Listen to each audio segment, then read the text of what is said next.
Le rendez-vous des entrepreneurs avec Estelle Niadou, Emmanuela Laon, Wilfried Louis, c'est maintenant. Bonjour à tous, je suis Estelle Niadou et pour cette nouvelle saison de podcast, je suis heureuse de vous apprendre que je ne serai pas seule. Est-ce qu'on... Je vous rassure, on n'est pas à l'église. Et pour cette saison de podcast, on va toujours parler d'entrepreneurs, d'histoire, d'ici et d'ailleurs. Alors, je serai avec Emmanuela. Hello à tous, c'est Emmanuela. Je vais vous parler de l'actualité, tout ce qui concerne les informations d'ici et d'ailleurs. Vraiment, restez là. Merci, Emmanuela. Et je serai aussi avec Wilfried, monsieur.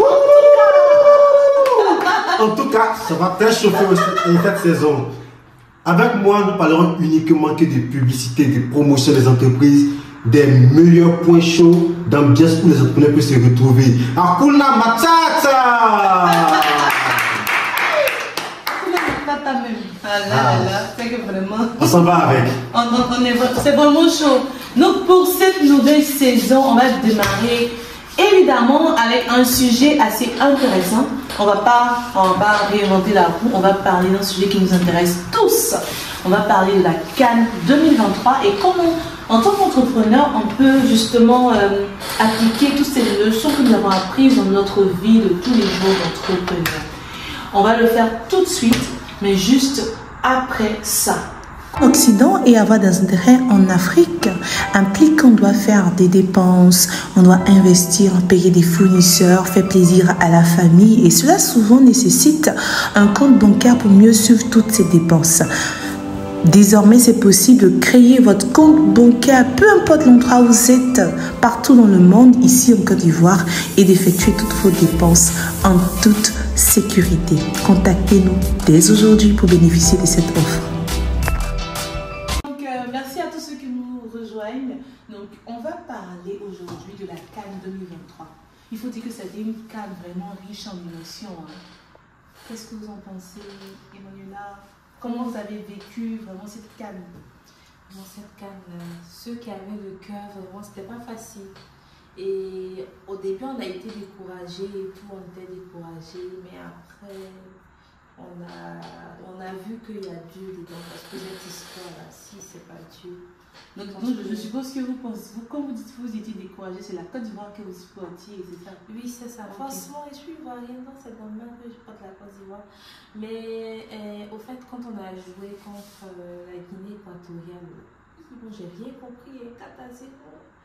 Bon, en tout cas, je dis, mais c'est quelle histoire? Nous-mêmes, on organise et puis voilà, il y a des petits bobos. On va même pas aller en 8e de finale. C'est quoi tout ça? Mais Dieu sait ce qu'il fait, on a remporté, voilà. Ok, donc je suppose que ça avait beaucoup d'émotions. Je sens un peu la tristesse de Guinée équatoriale. Mais bon, donc ça va rester ça.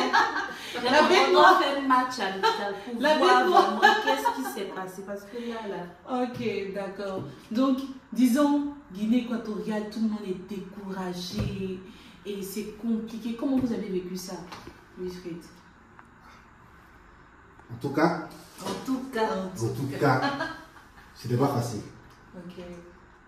Avec un peu de déception, mais après la joie, après. Juste le match du Ghana, le match nul du Ghana 2-2 contre le Mozambique. Ça donnait un espoir, un vrai espoir à tout et chacun qu'il y avait une chance, au moins pour nous, d'être vraiment qualifiés. Grâce au Mozambique, qui a mélangé tout un système, qui a éliminé plus de 4 équipes avec son match nul. En tout cas, ça donnait un vrai espoir à tout et chacun qu'on pouvait pas seulement espérer. Même si les Maliens n'ont pas voulu nous faire la passe, nous poser les Marocains de toujours. Ça c'est discutable, c'est discutable. Et nous ont vraiment personne ne vient se battre. Justement, c'est discutable. Non, mais c'est discutable, mais il y avait au moins une volonté au fait. Okay. Vu qu'un peuple entier dit, bon, nous avons tout fait pour gagner, pour que l'autre passe. Vous voyez un peu ce que ça crée au fait, une fraternité qui était peut-être endormie, qui s'est réveillé tout à coup. Et c'est pas ça seulement. Hein. Quand ils étaient à Saint-Pétro, ils ont été déjà à Saint-Pétro, ils ont fait même des dons et tout. En tout cas, ils se sont, je sais pas comment dire, mais imprégnés de la chose, comme si c'était eux-mêmes qui organisaient cette canne-là. Ils s'étaient envoyé des vidéos de certains influenceurs marocains et tout. Donc c'était vraiment touchant. C'était vraiment touchant. Mais l'idée, c'est que comment on se sent lorsque justement tout semble perdu et puis tout d'un coup, comment vous avez vécu ça? Tout d'un coup, la Côte va qualifier, c'était vraiment digne d'un film hollywoodien. Comment vous avez vécu ça? Moi, je dirais plutôt bollywoodien. C'est ce que j'ai Ça ressemble bien, vraiment. Moi, en tout cas, on n'a pas le choix. En tout cas, on allez supporter. Si on veut supporter les éléphants, on allez supporter en tout cas. Ok. Alors, donc c'est vraiment ça, c'est vraiment renversant. C'est beaucoup de personnes. Alors, vraiment, c'est. En tout cas, c'est un sentiment mêlé de beaucoup de choses. En tout cas. Beaucoup de choses et vraiment, on se dit, quelles sont les leçons qu'on peut tirer en tant qu'entrepreneur? Quelles sont les leçons que vous avez tirées pour votre propre vie? Et selon vous, qu'est-ce qu'un entrepreneur qui a son activité et qui peut-être est découragé, quels mots pourrait-lui adresser face à ce qu'on a appris de la canne? La canne nous a appris beaucoup de choses. C'est que l'endurance d'abord, c'est vrai qu'on parle d'espoir et tout, mais surtout l'endurance. Parce que après le désespoir est né l'espoir et l'espoir a engendré l'endurance. Cette endurance-là, les téléphones l'ont prouvé durant tout le reste de la compétition. Que ce soit face au Sénégal, que ce soit face au Mali, même réduit même à 10 contre 11, ils ont montré une endurance pas possible. Jusqu'au moment où on croyait qu'on était à 11 contre 11, alors qu'on était à 10 contre 11. Et ils ont réussi à prendre le devant, aller en prolongation et résister jusqu'en finale. Et tout ça, et même arriver encore en demi-finale, cette endurance-là a pris le dessus sur les Aérois. Et on a réussi à dominer. On a réussi à les dominer. Quels sont les Aérois, ceux-là? Oui, ce sont les Aérois, RDC.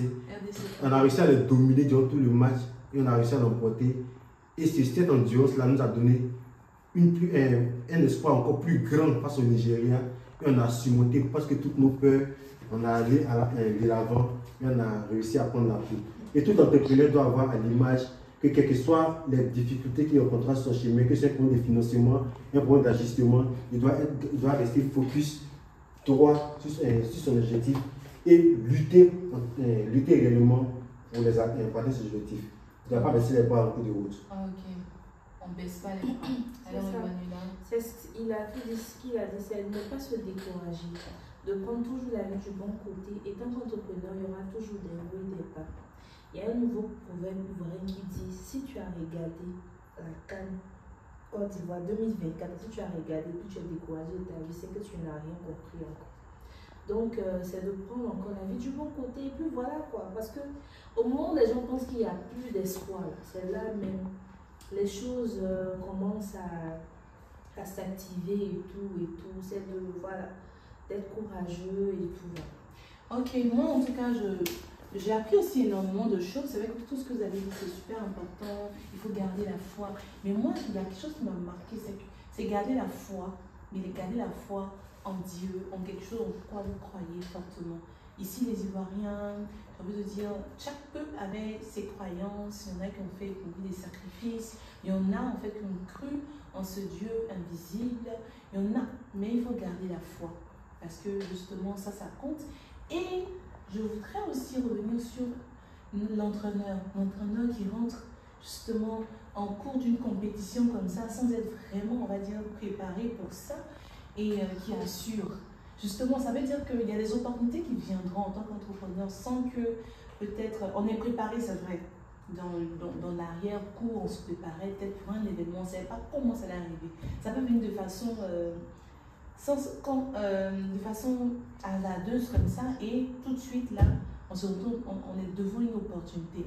Donc l'idée c'est vraiment de travailler toujours de travail. Parce que justement, on s'est rendu compte qu'avec l'entraîneur, il était préparé. Mais seulement il attendait le bon moment. Il était vraiment préparé à coacher une équipe comme la Côte d'Ivoire, mais c'est l'occasion qui ne se présentait pas. Donc, l'idée, c'est vraiment de continuer à se former, à se préparer, à peaufiner ses offres, à toujours faire ce qu'on doit faire. C'est ce qui importe. Et moi, je vais finir justement avec le président de la FIG, justement, qui a été beaucoup critiqué parce que, justement, au niveau de ses prises de parole, il y a eu beaucoup de choses à dire. J'ai l'impression que Wilfried veut dire beaucoup de choses doucement, il ne faut pas qu'on vous censure. Donc l'idée, c'est qu'avec lui, il y a eu beaucoup de choses. Donc, ça, je comprends qu'en tant que manager, il faut vraiment choisir ses mots lorsqu'on faire attention à ses prises de parole. Parce la parole conscrit pas forcément ce qu'on est. On peut dire des choses par inattention, mais quand c'est sorti, c'est difficile en fait. De dire aux gens non, je me suis trompée, c'est compliqué. Donc il faut faire vraiment très attention. Tu peux soit te motiver, tu peux te faire des ennemis ou des amis juste par la parole.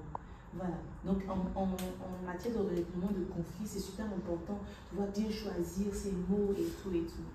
Et là, vraiment, on a appris énormément de choses au cours de ces cannes-là. Et je pense qu'ils vont vraiment nous aider, nous-mêmes dans notre vie de tous les jours.